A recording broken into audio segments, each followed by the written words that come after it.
Just want to let my friends know that I was on stage doing a TED Talk. Hey, you know what? Let me get a picture and put it on Facebook. You guys all together. All right. Here we go. I'll just do this side. All right.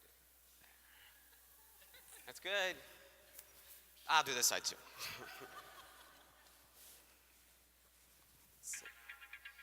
Oh, hang on.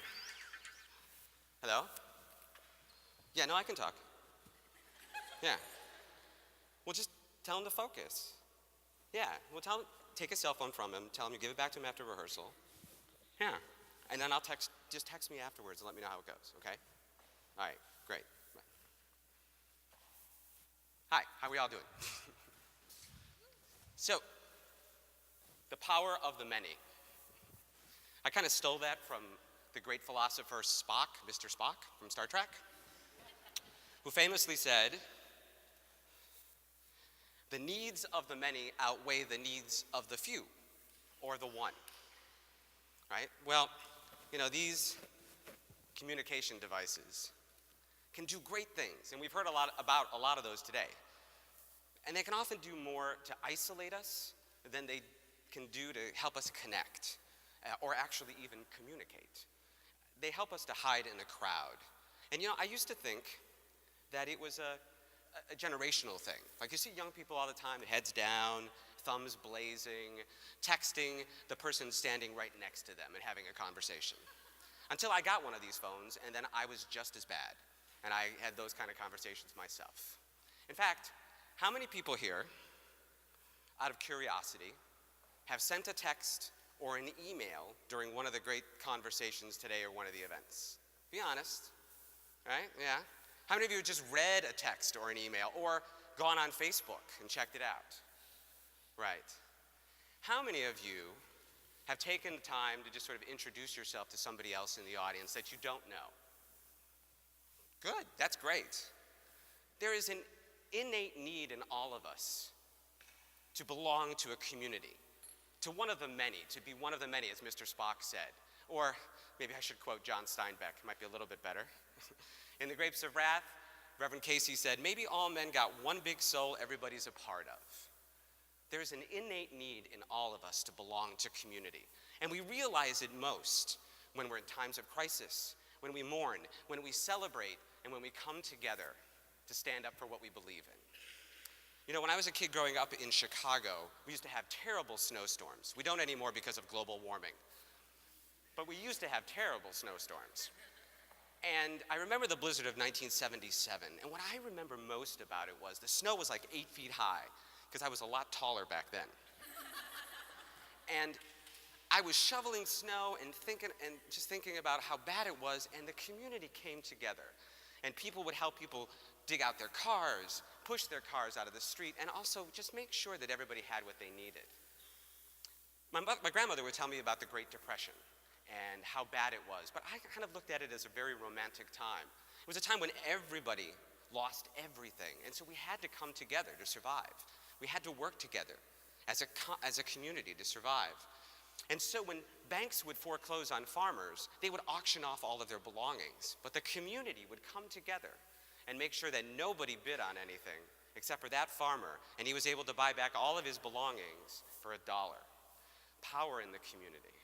And of course, we all remember the tragic events of September 11th and how the community of New York City came together and the community of the nation came together to support each other and take care of each other. So we come together in times of crisis, and we come together in times of mourning. Matthew Shepard dying in his hospital bed, clinging to life, and across the country, there were vigils, candlelight vigils, in fact, across the world, in support of Matthew Shepard, trying to help him and support his family and send prayers his way. And of course, in modern times, we have the incidents of the Sandy Hook Elementary and the Trayvon Martin shooting. People come together in vigils to show their support for the families and for the people who were injured. So we come together as a community in times of mourning. And we also come together in good times, too. It's not just the bad times.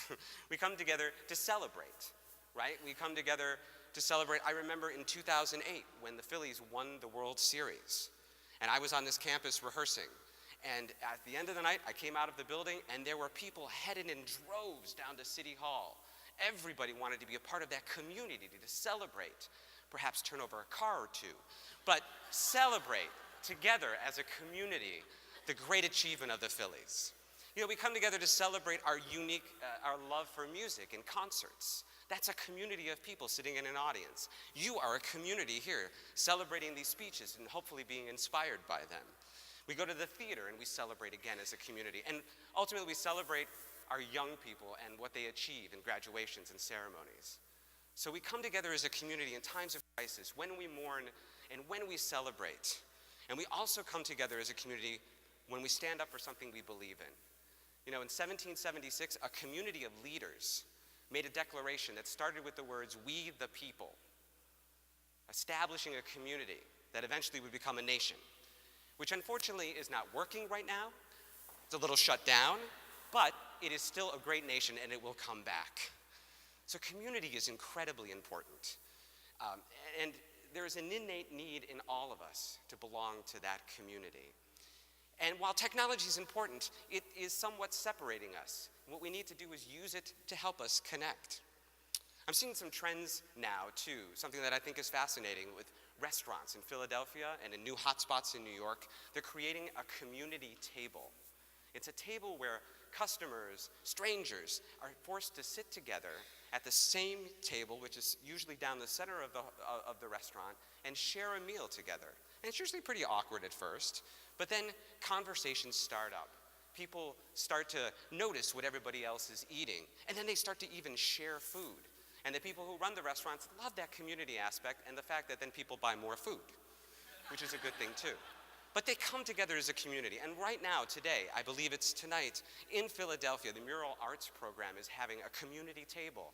900 people are sitting down at one table and celebrating community, not only through conversation, but by eating food that was locally grown by the community.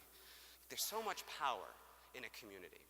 There was a trend a while back to celebrate community as well in group sings, folk sings, song circles, sort of a nod back to an earlier time when people had simpler things and they sat around a campfire and sang songs together as a community. So what I'd like to do, as I come to the end of my speech, is join in a group sing with all of you and celebrate community together. You guys up for that? Yeah? We all know this song, I think, right? All right, so join on in. You are my sunshine, my only sunshine. It's great. You make me happy when skies are gray. You never know, dear, how much I love you. Please don't take my sunshine away. So again, you are my sunshine, bigger, my only sunshine. You make me happy when skies are gray. You never know, dear, how much I love you.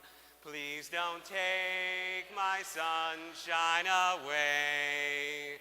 Good job, good job. You notice this is my community. These people that have come around me, the Drexel Theater community. And it just goes to show that there's much more power in the many than there is in just the one. Thank you.